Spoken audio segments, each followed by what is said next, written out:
So let's just start right here. My name is Yash. I work for the university spin-off. We make specialized software for mathematical optimization. And I'm Tess Lajagano. I'm the CEO of Fine Art Miracles Incorporated. We've been around since 2007, and we provide fine art lessons, art therapy, music therapy, social robotics, and multisensory sessions for all different groups of people with different challenges. I'm Frank Lajagano. I'm the CEO of that company. I oversee all the business aspects.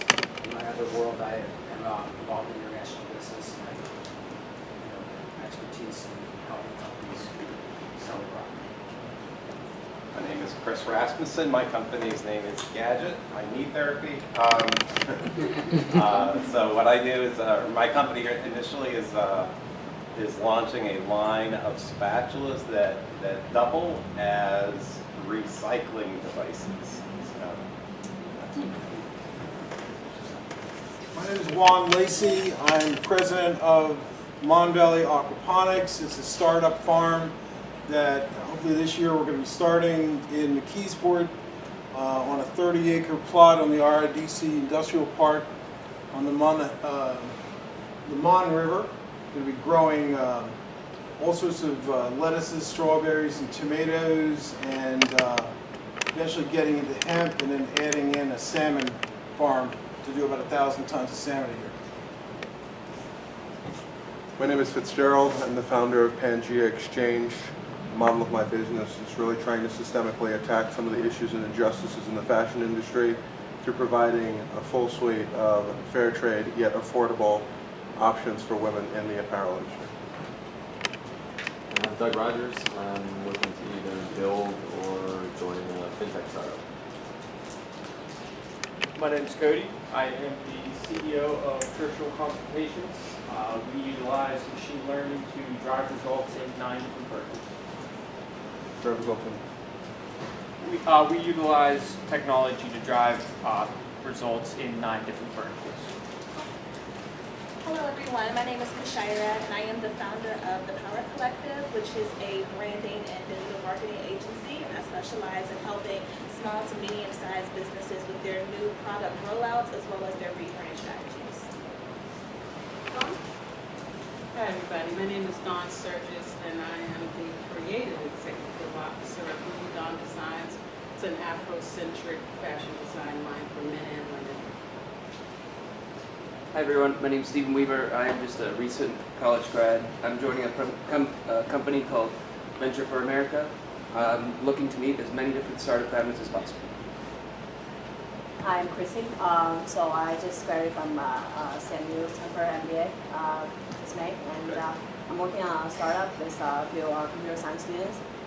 It's called Dispatcher International. It's an AI-based M&A platform for small business buyers and small business sellers.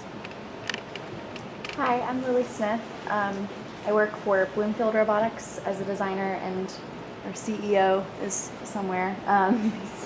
Tim Mueller-Sim is here as well. And we are coupling machine learning and data analytics to breed better plants faster and augment growers in the cannabis industry and other agricultural industries. Hi everyone, I'm Sankal Parora, CEO and co-founder of Gather AI, or formerly Nabla Ascent, and we provide drone autonomy solutions to do inventory tracking and asset tracking in warehouses, yards, and factories. And what we do through a fleet of our autonomous drones is to bring the power of data analytics to the physical world and to track your assets in these physical spaces. Mike Pochan. I have a business called AI Tech. What we do is we educate business people on exactly what AI, machine learning, and robotics are all about or not about. I'm David Radin, and I work with Greg to help propel sales to greatness. Awesome. Can you guys raise your hand if you've been here before in one of our programs? Oh, welcome back, everybody. Raise your hand if you're new. Cool, welcome.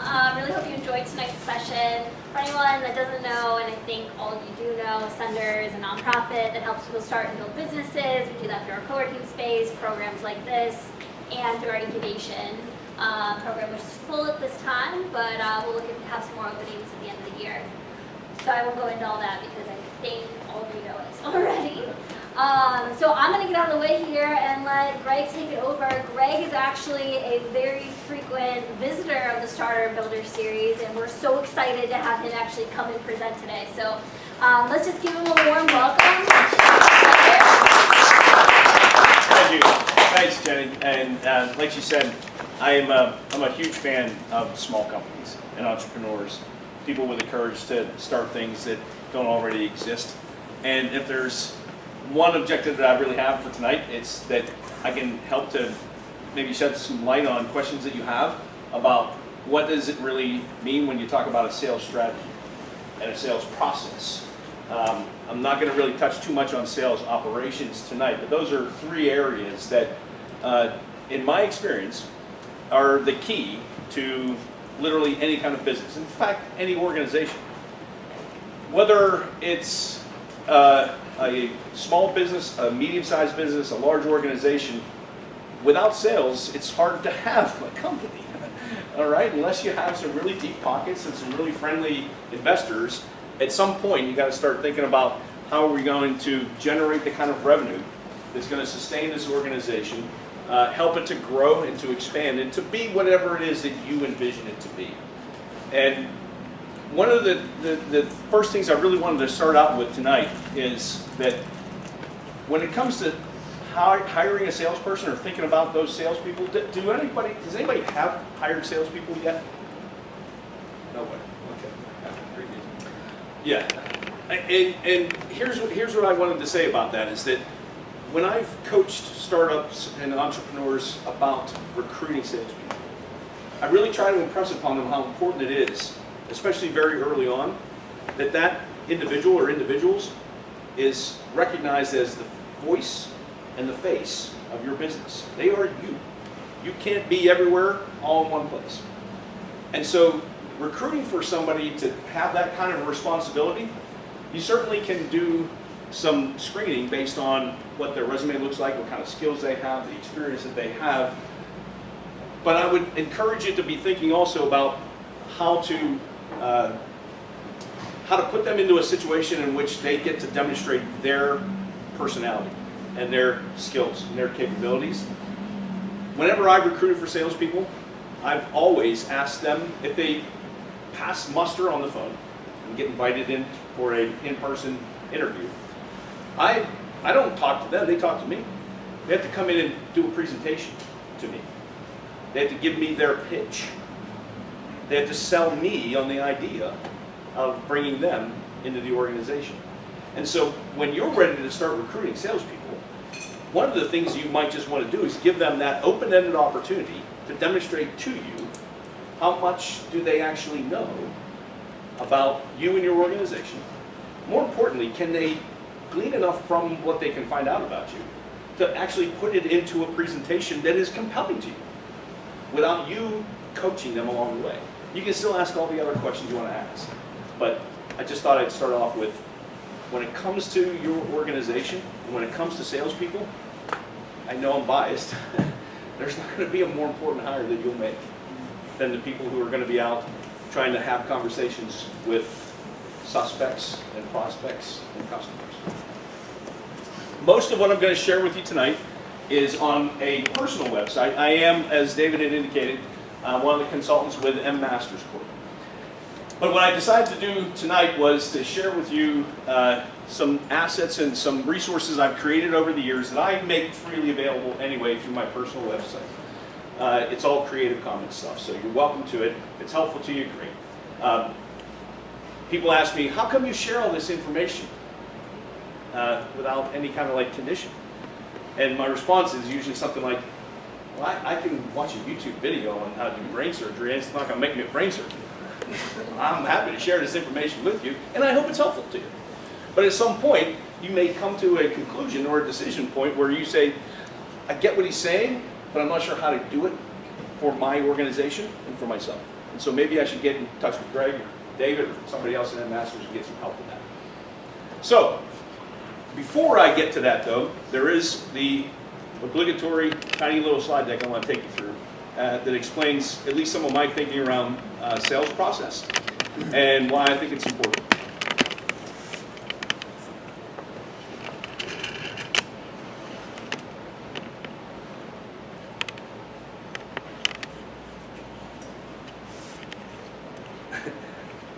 I was about to say something about my laptop's manufacturer, but I won't because I have a microphone that's being recorded. So, in terms of sales process, and again, this is mostly going to be B2B oriented because that's where my background is. I think you and I were just talking recently, before we got started, that I've been in the supply chain management field in the past when it comes to the software side of things. So I have a good appreciation for how all of that has to fall into place in order for the shelves to be full at Staples. But I'm not going to tell you how to promote objects off of a retail shelf. So I can't help you out from a clothing line too much, but I can tell you a little bit about things like how the distribution channels might end up looking, or partners that can help you to put your product out into the stores, into their markets. So a sales process exists in any business because I think just like with accounting, just like with engineering, just like with operations, sales ought to be something that everybody understands, at least in terms of what that process looks like. And there are some very fundamental reasons why that's so important. Not the least of which, actually, the one on the bottom is one of my favorites, is that you all have a common language for how you talk about the opportunities. This is another one of those kind of tests that you might want to think about administering to a sales candidate when you interview them, is have them talk to you about the last sales process they used. See if they can talk about it as a process. What you'll hear sometimes is people will say, well, I make 2 phone calls and then I send an email, and then I send a second email, and then I make 3 more phone calls, and until I get to 10 touches. That's my sales process. It's actually not a sales process. That's part of the activities that are part of the sales process. But in order to be able to understand about how a deal moves through your organization through a sales process, can you literally determine and predict with any confidence whether or not a deal is going to close? It's not going to be driven by how many emails that person got or how many voicemails you left. At some point, that's the hard work at the front end that has to happen to get the conversation started. So as compelling as that salesperson can be, as good of an alignment they have in terms of messaging, we'll talk about this in a couple minutes, with what your marketplace wants from you or needs from you. Ultimately, the reason you have a process is so that everybody's on the same page. So that if a sales rep says to you, here's my funnel, and these are the deals that are at 25%, and these are the ones that are at 50, and these are the ones at 75. What do you need to know to have confidence in those numbers? That everybody's talking about what 25% means the same with the same language, right? With the same indicators, with the same confirmation that they've gained access to a sponsor who has agreed to take them to power, things like that. That's what a sales process is. I wanted to say this earlier too. If there are questions, just stop me, because I will rattle on for an hour or more about this stuff. Any questions so far? All making sense so far? Yes, sir. I just didn't understand your last sentence, which was, oh, they have access to a sponsor that is willing to thank you for that. You must have been looking at my slides. Yeah. This is an example of a sales process. It looks a little bit big, it looks a little bit scary, but it's not once you break it down and think about it in terms of a process. Engineers in the room? So, really quick story. I was an engineer early in my career. I was seduced by the dark side of sales and marketing when I became a sales engineer for a telecom company, and realized that what sales is all about is diagnosing problems and prescribing solutions. That's really what it comes down to. So the reason that you have a process, and this one's kind of strategic and it's a little bit involved, is so that everybody understands what does qualify a sponsor. Anyone want to hazard a guess what is meant by a sponsor? What do you think a sponsor is? Cody, what do you think a sponsor is? Somebody who funds something, pays for the activity. It's pretty good. What about you, Chrissy? What do you think? Well, someone who can provide some resources. Yeah. Yep. Anyone else? A sponsor is somebody who can take you to power. They are your sponsor. You can think of them, another word that uses frequently is champion. They're the person that advocates for you. They're often the first person you have a conversation with. And that's true even in a sales process where you start at the top and tend to get funneled downward to have the discovery part of the sales process take place before the power person gets back involved. All this is meant to represent for you, to give you a visual and an idea. That when it comes to thinking about what a sales process is, don't think about numbers of voicemails and emails. That's an activity that takes place just so that you can get to this spot. That's the price of admission to get a conversation going with somebody inside the organization. Once you've done that, you want to now be defining what it is that that sponsor is looking for in terms of business solutions. It's not about your product, it's about them. It's not about your service, it's about what they need. Anybody ever hear of the old, oh yeah, sorry, you have a question? Yeah, I got a feeling you're probably going to cover it in the next couple of slides. How is this different than a sales funnel and also understand like the journey, the customer journey? It's a great question. It's a great question. In some ways, this represents that journey. The salesperson starts off by working with marketing, with product management, determining what it is that identifies and describes a prospect. That prospect needs to then be categorized. Is it an A-level prospect, a B-level prospect, a C-level prospect? You've got to segment your marketplace and decide where your best product market fit is. Everybody know the term product market fit? Really simple. It's like whatever you have, who wants it, right? And then in that big community, hopefully really big community of potential customers, who wants it more than others? Who's the A? Who's the B? Who's the C-level prospect? This sales process will take that salesperson through that journey from qualifying the opportunity, getting the conversation going with a sponsor, getting the sponsor to promote and connect them back in with power. Hopefully this is where you actually got started. And then give you a means by which to walk through and validate that their problems or their objectives are the things that you can deliver for them. And that's where you get the decision that becomes more of an evaluation plan than it is a sales pitch. Old salespeople don't like to hear this from me, but I say it all the time. If you have to talk somebody into buying from you, you're doing it wrong. And you're not talking to a prospect. You're wasting your time. You haven't done your homework. You're not ready to have that conversation yet. This is just a real quick sample of how you can move some of those people through that journey. A CBI is just an abbreviation for critical business issue. It's what's their big problem, what's their pain. Okay?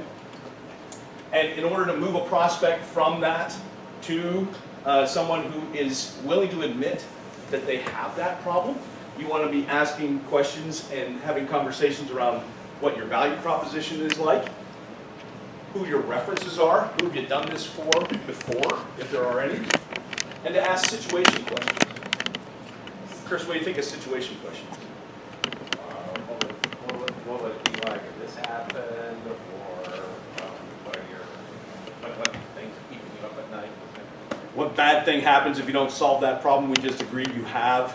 How much does that actually cost you every year with whatever it is, staff turnover, let's say, or inefficient operations? Those situation problems that actually help the prospect to feel a little pain. I used to work for, and life is full of these like salient moments, right? Early in my sales career, when I was still thinking I was an engineer, I worked for a guy who said, you've got to be willing to take that prospect right up to the piss off. It means you have to ask hard questions. You have to make them confront some of that pain that they feel. If you don't bring them back to the whole reason you're having this conversation, it'll be harder to get a decision out of it. And you do want a decision. That's really what sales is about. It's about getting a decision, one way or the other, yes or no. Are we still on track? Is this still a problem that you have? Does it still look like we're a solutions for you? It's okay to ask those questions. You should be asking those questions. Otherwise, how do you know if you're wasting your time or theirs? They'll let you know they'll let you know you're wasting their time by never getting back to you. Any other questions, comments, challenges? I don't mind getting challenged. If you want to challenge anything I say, please do so.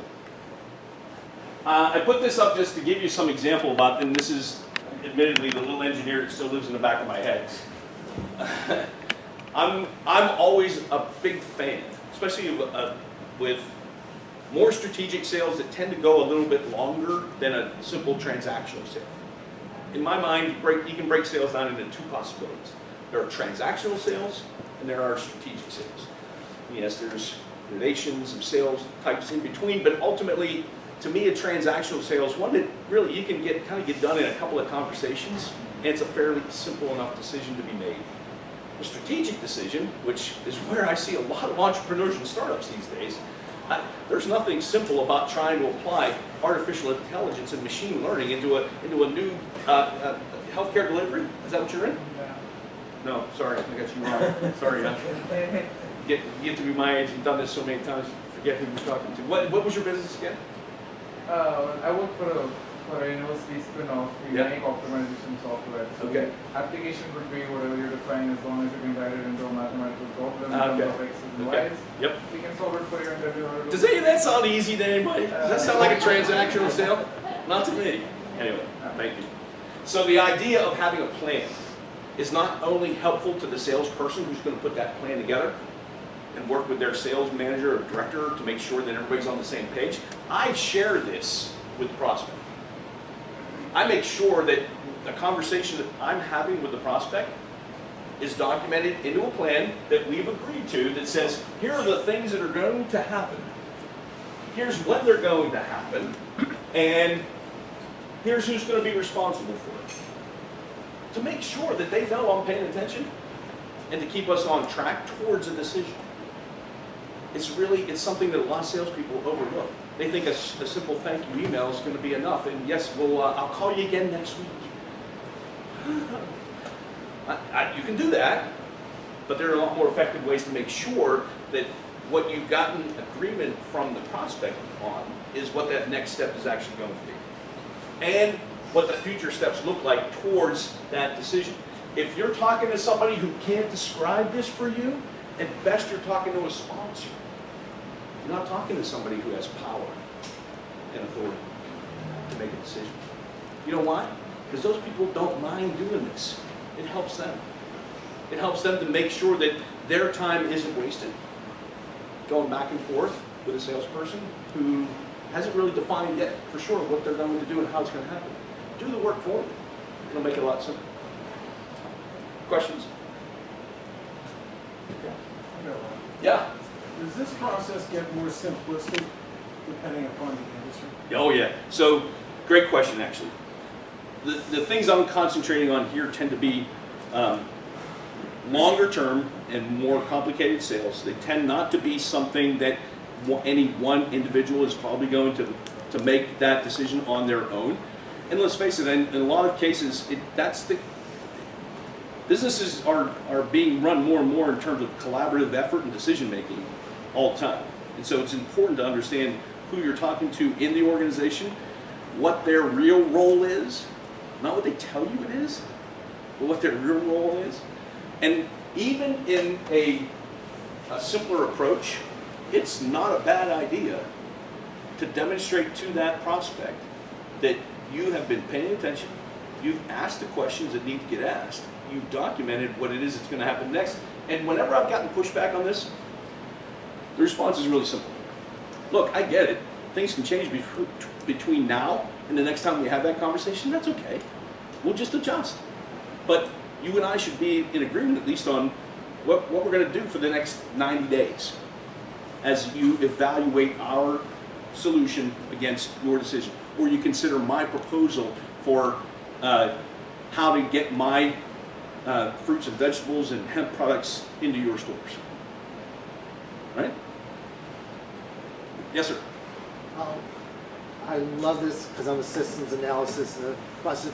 The one thing though I found, and I work with a small business, is, and I've read the text, but is there a risk that you spend a lot of time and you're trying to educate the person and all that, and you go through this process and you do a lot of time and basically you waste the time? Because it seems like the biggest thing is spending a lot of time trying to rule somebody who you couldn't qualify or look for signs early on that they were never going to really buy. That's a really great question. And the answer to that question quickly is yes, there's risk.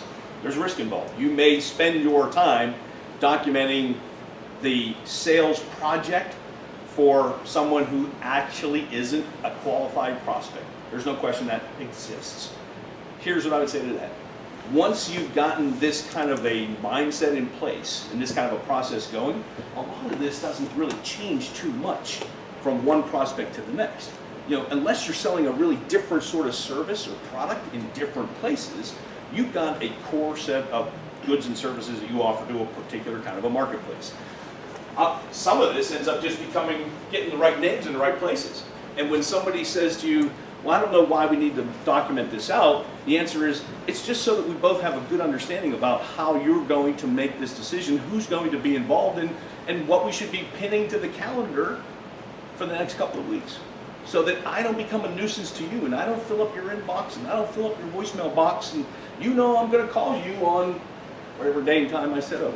It sounds like if you get them engaged here, then it sounds like it's less like, it almost sounds like this helps qualify them. Oh, no it question. Seems like, why would they put this effort in if they didn't think they could actually pull this? Absolutely. If somebody resists this idea, says it's not worth doing, don't bother sending this to me, I'm going to let you decide what you do with that person from there. Doug. It's also not necessarily a metric of tracking a good or bad salesperson, whether they go through the checklist, but it's like, what sales do you actually close? So this would be, to me, and the way I've used this in the past, is that this is one of those indicators for a review of that funnel in terms of, are you really at 50%? Do you have much agreement yet in place? So it's an indicator in that respect. I don't have a problem with a sales rep who doesn't send this to one of their prospects if they think it's not a good qualified prospect. Don't waste your time with somebody that isn't a great prospect. I look at from a sales perspective, here's how I look at the world. Everyone's a suspect, not everyone's a prospect. And some of that differentiation occurs, hopefully, early in the process, where you're deciding and defining what your product market fit is and what your market segmentation looks like within that target market. If your market is healthcare, not everyone's an equal prospect, right? There are characteristics and indications of someone who's most likely to be a buyer and most likely then to agree to something like this. But if you think you've identified a prospect and they're pushing back on this, it's a fairly decent chance you're actually just talking to a bad sponsor, right? The company themselves might still be a good prospect. You just haven't found the right person in the organization to talk to yet. Did that answer your question? Is there another question? Yes. Well, this was more of a comment, I think. When I was looking at the project plan, I was thinking because we sell different services, we could actually create a template of something like this for each of the services, and then somebody would fit in, and we know how to offer it, and anyone who's helping me do the marketing can use the same thing, and that would be like so. Yeah, and to piggyback to that idea, one of the things I've always encouraged organizations and sales teams to think about is, and hopefully we'll get to this, if there's not time, you'll be able to find it on the website. Putting together a prospect profile, and then thinking about the qualifying questions that ought to be asked, because you're going to make some assumptions about who your target market is. You'll make some assumptions about who the people are there that ought to be contacted, but people are people everywhere, and they have characteristics that will reveal to you whether or not they're the right sort of person and the right sort of fit to start that conversation. if you're in an emerging market that has very little track record to it and not a lot of customers to reference, you don't want to be talking to somebody who only buys things that have been around for a long time, right? And vice versa. The people who look for, if one of the first questions I love this one. If one of the first questions your sales reps get is who else is your customer? And guess what they're not? An early adopter, right? If somebody is a gadget freak, then they want to be the first ones to have something. And what you have to offer are, no offense to light bulbs, but you sell light bulbs.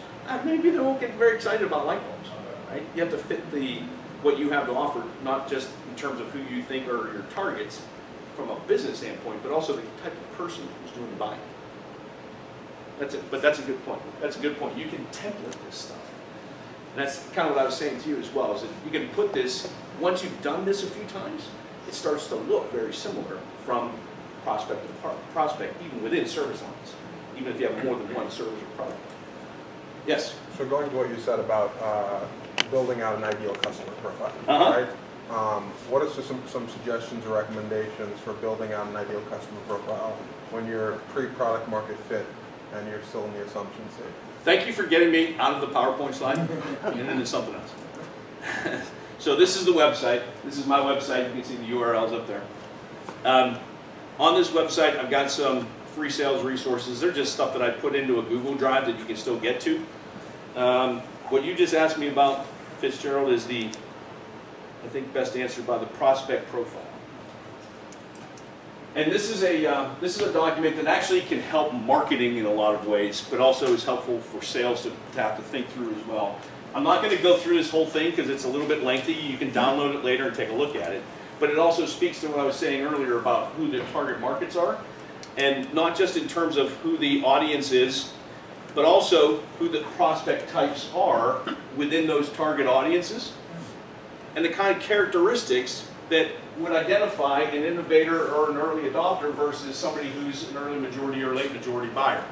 Now this is technology oriented because that's kind of what I know best, but the same principle can apply in any industry.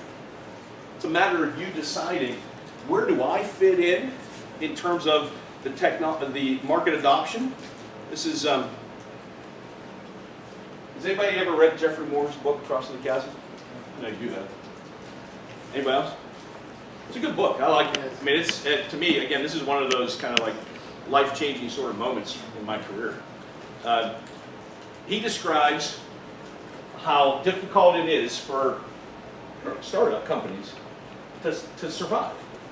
They get past that 3 or 5 or 7 year mark. And this is where that problem exists. Is going from somebody who can sell to a small portion of your target market because they're willing to take chances. They're the risk takers. They're the ones who want to be first kid on the block with the new iPhone, that kind of thing. Versus where the real money is, in the early majority and late majority markets, where people just think of you as the provider for whatever it is that you sell. And they call you to place an order, more so than you call them to try and talk them into it.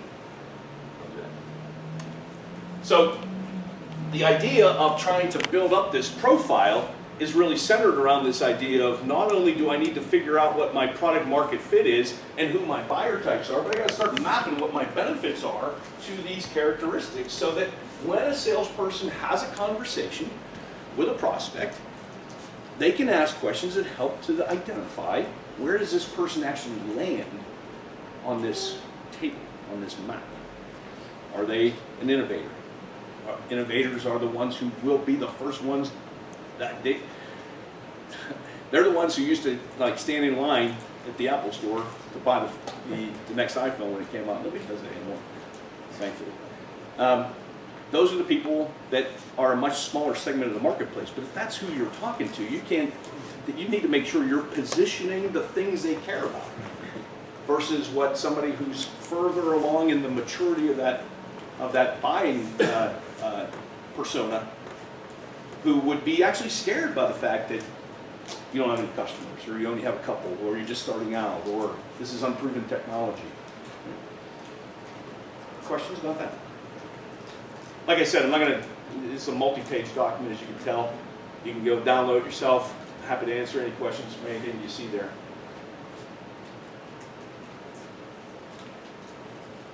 I think a question got asked earlier too about. Oh well, let's do this. Let's start at the top here. This is really quick, I promise. So this whole idea of like how to turn what you do into knowledge that a salesperson can use. I can say this because I'm an old salesperson. Make it simple. Keep it really simple and keep it consistent, and make sure you provide some boundaries for that salesperson. And basically what you're trying to do, in my estimation, is you're trying to answer 3 questions for that salesperson. Just 3.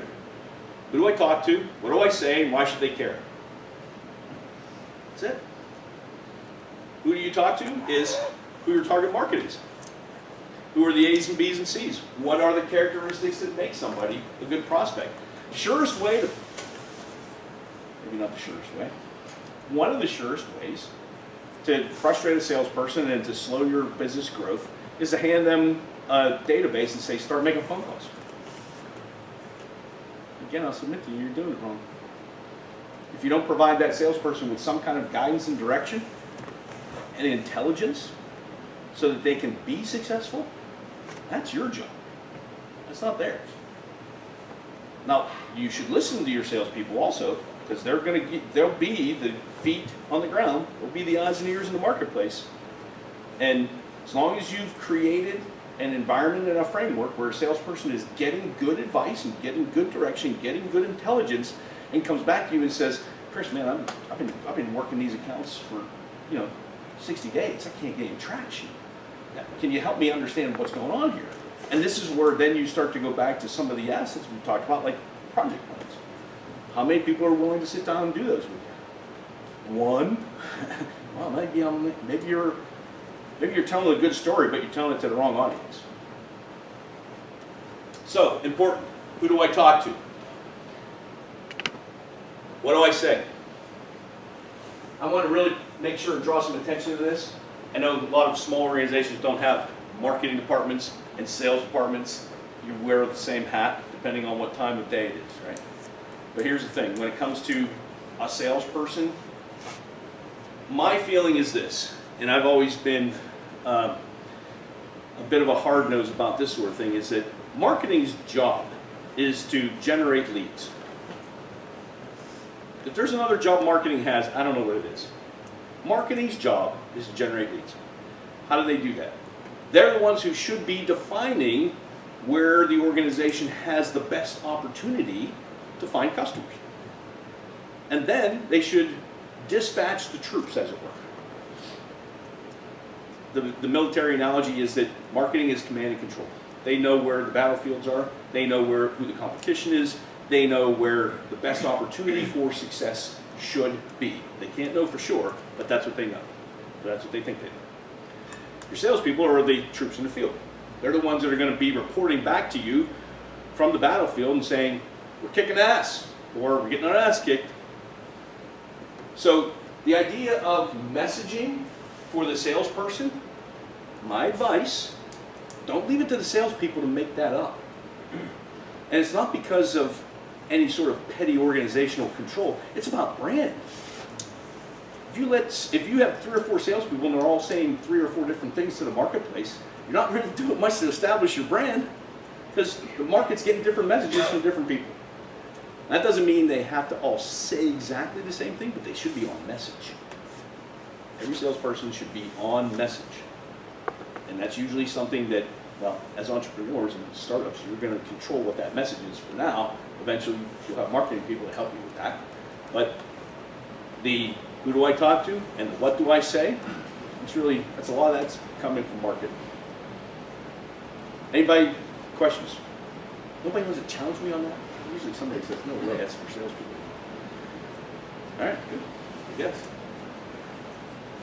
And then, creating the value proposition. So this is where sales does get to apply some of their mathematical skills. They get to, as they're talking to a prospect, propose to that prospect what the value is that you represent to that organization, to that suspect or that prospect organization. And I did this one not too long ago for a client. And this, as you can see, this is not a hard thing to do, okay? Salespeople are not allowed to push back on this. This isn't really that hard to do. And it's a way, same guy who told me about taking the prospect up to the piss off line, he says you gotta be willing to pick a fight. And what that means is, if I think, Lily, you're a prospect, and I know enough about your organization that I can plug in a couple of numbers, and I can call you up and I can say, Lily, I know you probably have about 100 salespeople who are traveling maybe on average about 200 miles a week. Sound about right? Yeah? Good.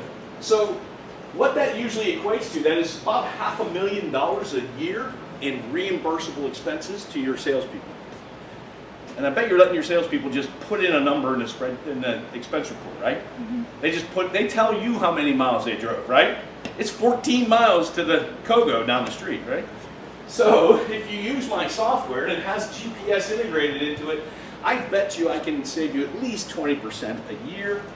That's $116,000. Guess what? My software is only 25. The ROI to you? 4x. Should we have this conversation? Yes. Yes, right? I mean, so that's a little bit of a more comical way to approach it, but it's not that far off. It's really not that far off. You have to do this kind of math, or at least what I suggest you do as the entrepreneur is create the formula. It probably won't be too different from this, but create the formula that describes what your ROI is. And make sure it's not too complicated. Again, salespeople, man, believe me, you need to keep it KISS. You got to keep it KISS for salespeople. Am I right, David? Absolutely, Greg. By the way, he's referencing the fact that it's very, very easy to complicate things, and sometimes it gets complicated as you go. And he and I have had a lot of these discussions, and we both caught each other in different places complicating things when they shouldn't have been. Yes. Keep it simple. Get the conversation started. That's the big mission of the salesperson, is to get the conversation started. Get it started with the right person. Get it started in a credible way. I said earlier, if you have to talk somebody into buying something, you're doing it wrong. You're wasting your time. If you're coaching your salespeople to lie, and I'm just going to use that word, lie, good luck. You'll attract all the wrong people. And your organization will eventually get found out. One of my all-time favorite books, and I got a short little reading list of books that I like on my website, was How Smart Executives Fail. And to a person, it can be traced back to their willingness to no longer tell the truth. So, if you have a product, a service, a capability, blow your horn all day long. Make sure people know about it. Just don't tell people it does stuff it doesn't do, and then think you can come back here and figure out how to make it happen. Some people like that business model. I coach against it. You're better off knowing that you can do something than to tell somebody you can do it and then think you can come back and figure it out and then discover that you can't. And you put your salespeople in a bad spot, man. I've been in that spot. That's why I'm so passionate about this. I've been in that situation more than once. You think I'd like wise up after the first time. It's really hard enough to get somebody to give a salesperson time to talk about a problem or a solution or an objective that you can help them to reach. Only to find out the salesperson and you spend all this time getting somebody to say yes, and then you can't deliver. That's soul crushing to a salesperson. And it hurts their reputation. And salespeople talk to a lot of people. Salespeople talk to a lot of people. How much, what do I yell? 10 minutes left? Yeah. Okay. All right, I'm going to do this. One of the things that is also math-based, and you can download this spreadsheet, is to get some kind of an indication as to how much effort is it actually going to take to make quota. Who in this room has carried a quota? Salespeople's bane of their existence is their quota. This is important though, especially for those of you that haven't been there. It's important to make sure that when you set an objective for a salesperson or a whole sales team, and the objective is quota, that's the conversation that you're having, is that you take into account things like what's your projected average deal size going to look like. And in this spreadsheet, you can put in a couple of different sizes to model this out a little, for different size deals that you might get. Here's where the math really starts. How many touches is it going to take for that sales rep to just get a conversation going, to find out if that suspect is actually a prospect? So numbers are easy to find all over the internet. You can find whatever numbers you like and plug them in, or if you have some, just go by your intuition, whatever you want to do. You can plug in minimum and maximum number of touches that you think it's going to take a salesperson to start that conversation. In this spreadsheet, I use 8 and 20. If anybody figures out how to do it in less than 8, please share that with me. Consider it like payback for tonight's session. I'd love that. So what really ends up happening then, in this little bit of mathematics, is that you account for the fact that every suspect is not equally qualified to become a prospect. These are what you'll hear salespeople talk about as conversion ratios. So if all the people I'm going to reach out to, literally like only 10% of them are going to be converted into an actual prospect, because some people are just never going to call you back no matter how good your product or service is. The next question becomes, how many of those then are going to convert into a real opportunity, into a real deal? Maybe half of them, right? I love that kind of conversion rate as a salesperson. If I could get 10% of the people I talk to respond to me, and half of them became, 10% of the people I talk to go from suspect to prospect, and half of those became deals, call me on the beach, right? How many people are on the team trying to make that team quota? In this case, SDRs. Everybody familiar with the term SDR? It's actually getting to be an old Salesforce term now, I think. Sales development rep. Somebody you hired to smile and dial. You guys have heard smile and dial? One of the most soul-crushing jobs in the world. Smiling and dialing. Especially if they don't have good intel on who they're calling. So this thing crunches out the numbers for you and shows you that in this case we had $1 million team quota. We got 2 sales reps. These are our conversion rates. And if our average deal size is $5,000 a year, minimum this team needs to make 67 touches a day. How are they going to do that? That's like auto dialer territory. The reason I put this spreadsheet together is because I was curious to try and figure this out for myself. And so I share it with you. I don't claim it to be a forecast. I don't claim it to be flawless. But it can give you an idea if you just want to play with some numbers. So how many salespeople am I going to need if I want to do $1 million a year and my average deal is only $5 grand? I bet you're going to need more than 2. And you'll have to guess early on what your conversion rates are. Unless you have that data already, you don't know. You don't know for sure. Any questions?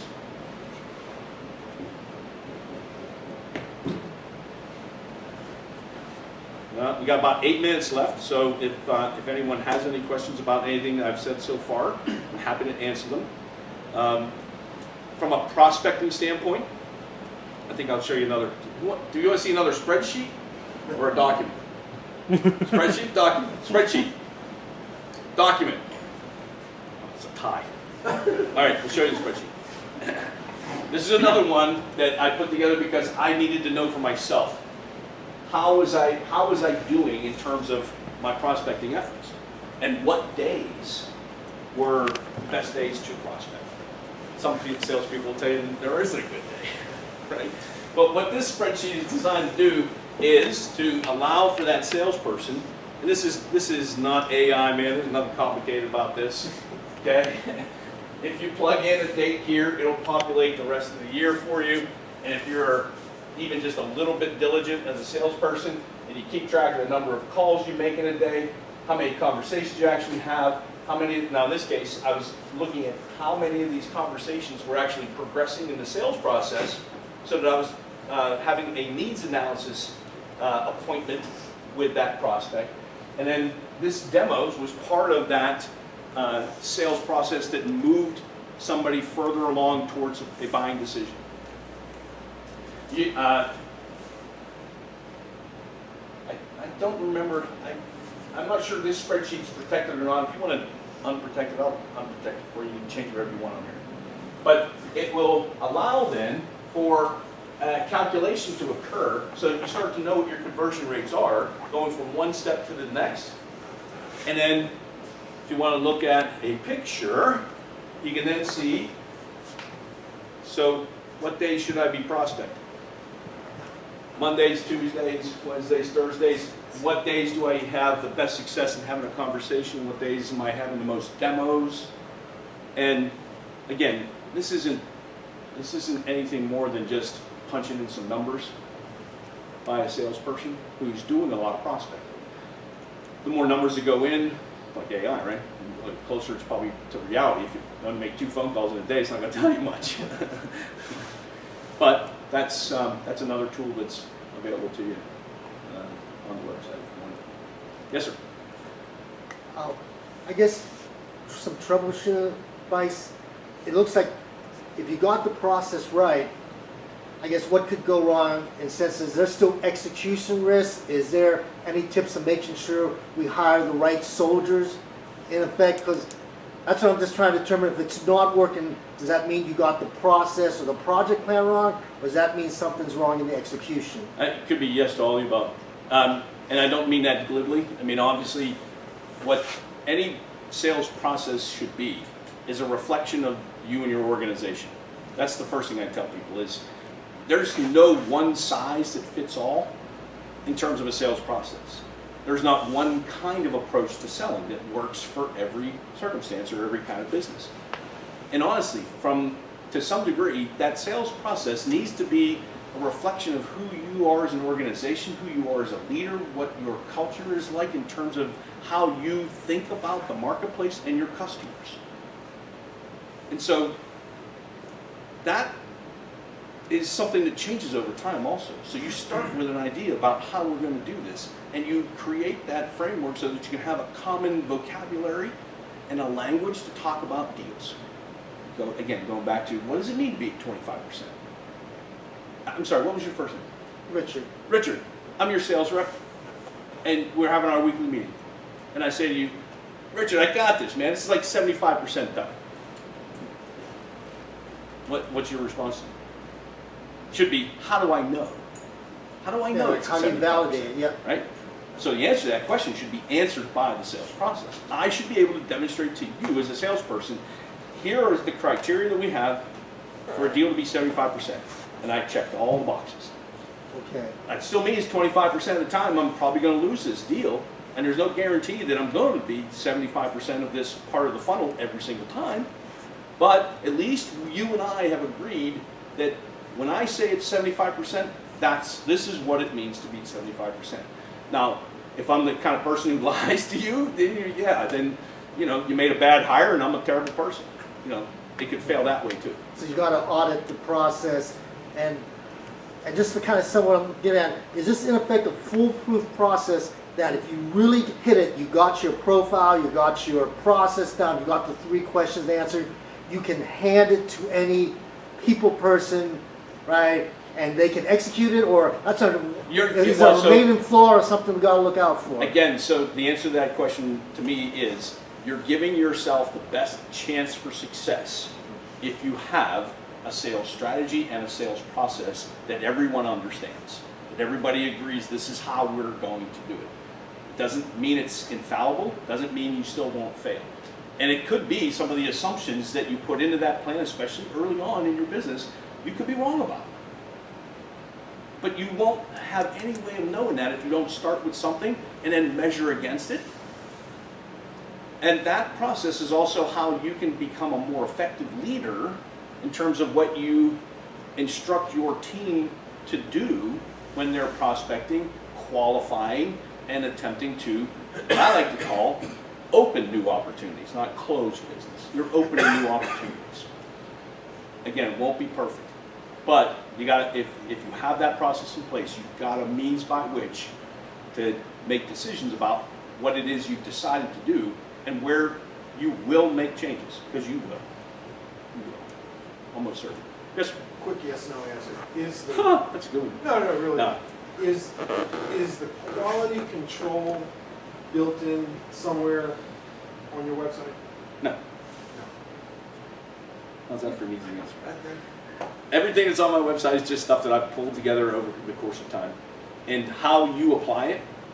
Again, this is like, hey man, I can go home tonight and watch YouTubes on how to do brain surgery, but I can't be a brain surgeon. But I can help you. Sorry, Last question, shameless guys. pitch. Last question, anybody? No? Yes. For like an early stage startup, like what is a good way to set up a product? So there isn't anything that you kind of refer to. How to set up, I'm sorry, set up for what? Like what is a good way to set up a product for like a salesperson? Because there isn't anything like you can like refer to. So are you talking about hiring a salesperson? Yes. So in a startup environment where you probably don't have much of a documented sales process or strategy yet at this point, my advice would be look to somebody who has that kind of experience that you like, that you can work with, that the two of you can complement each other without falling into a groupthink trap. You know, you don't want to always be agreeing, right? You know, there has to be some level of that. Have that person help to put some of that kind of thinking and that strategy together, so that when you're ready to hire that second salesperson, the person who's helping you to make that decision is the person who also helped you to put the process and the strategy together and has that kind of experience to be able to do a good job of screening those candidates. Yeah, I just want to piggyback off of that. You also want to think strategically about your business and where your business is going. So like if it's a matter of like, hey, you know, my investor or a person I talked to who's thinking about investing in my company needs to know that we can have 3 clients, then like you put your salesperson on that, you know. Or if you're thinking, hey, I'm a pet food business and I really want to get into this local pet store, and they said, you know, we want to make sure, you know, you have, you know, you're supplying, like we typically pick a supplier that has about 500 other locations. Then you're like, okay, I'm strategically trying to get to the next sale, and I'm doing that with the first sale quota. So you wanna focus on like what Greg's saying about sales, but like you also want to zoom out on your business overall. And if you're saying to a salesperson like, hey, like let's sell 1,000 units in the next 6 months, like is that even helpful for your business overall? Like, could you even fulfill an order of 1,000? So I think I think everything you're saying today is so great, Greg. I mean, you want to just take that information about sales and then put your noggin on about running your entire business, and then kind of pair both pieces of it. It's an excellent point. There's the near term and there's the longer term. And if you can find that kind of individual who can help you in both cases, that's gold. Yeah, it's not easy, but you don't want to sacrifice what it is that your big vision, your mission is. And put yourself at risk of not being able to actually execute. Success is great, and people will talk about how they wouldn't mind being, you know, completely overwhelmed with new business, but by itself that could also be a bad thing. You could use that tool too, like if you know, okay, our strategic goal is, you know, 2 million in sales this year, and we know that each sale is this amount. They can kind of say like, all right, well, with one salesperson, how many like touch points, how many calls, like, is that possible? And then, okay, maybe 2, like. So you can That's a big reason why I put that together. Is I was at the time working with a client who had an objective, and it sounded a little big, frankly. And I was like, okay, so what's that going to take? And I literally started doing this on paper. It's like, this is spreadsheet material. So I put this thing together and I showed it to him, and it was an interesting conversation. I can't say I was totally successful at convincing him that this was what it was going to look like, but it proved to be pretty much the case, because if you have an objective and you only have a certain amount of revenue that comes from every transaction, it takes a certain amount of time and energy and touches to get that conversation going. It's just math. It's math. I'm sorry, yeah, you guys. We do need to cut it off, just we are past time now, but I think Greg's gonna hang out for another Of minute or course. two, so if you had a specific question for him, that's great, and feel free to ask. Is anyone feeling like, Greg, this was awesome, but I'm feeling a little overwhelmed, and so much information, and what am I gonna do next? It's okay. Okay, we predicted that, which is why we are inviting David back at our Builder series to kind of take this information and do like a step 2.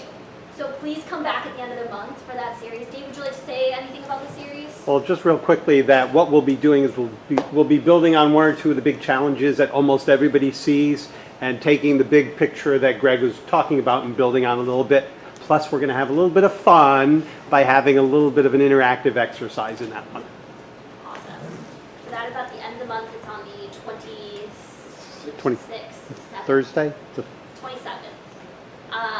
Awesome. And then next month we're going to be talking about financial modeling. Our starter series will pick up kind of right this conversation that we just ended on about strategically planning out not only your sales but all of your costs. We're going to be becoming best friends with spreadsheets at our starter series next month. Okay. So let's just give Greg a huge hand.